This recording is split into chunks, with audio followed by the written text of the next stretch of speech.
Hey everyone, Aaron here from the Ariens Company, and today I'm going to show you how to start your Ariens APEX zero-turn mower.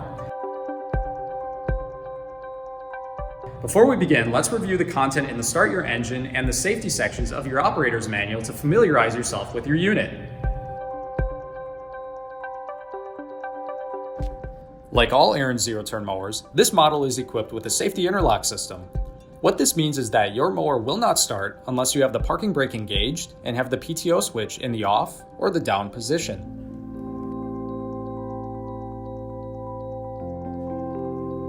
If your engine hasn't been running in a while and is cold, you'll need to pull the choke plunger knob up. If your engine had been running recently and is still warm, you can leave the choke in the down position. Let's use the scenario that the engine is cold, so we'll pull the choke knob up. In any case, now we'll move the throttle lever forward just a little bit. Just like in a car, turn the key to the start position and release it once the engine starts.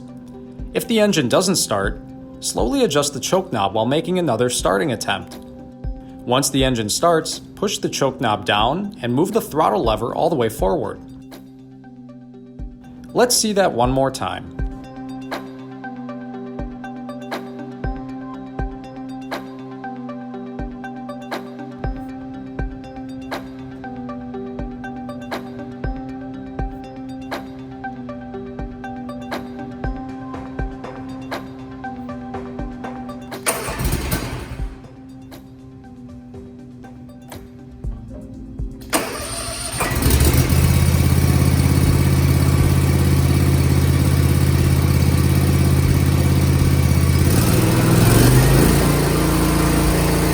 Now, let's stop the engine.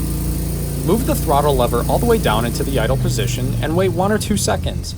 Then, turn the engine key to the off position and remove the key from the ignition. Now, if you experience any difficulty starting your mower, reach out to your nearest Ariens dealer. An Ariens dealer near you can be found by going to ariens.com/dealers. If you like this video and want to see more helpful content from Ariens, click on the Ariens logo in the lower right corner of the video to subscribe to our YouTube channel.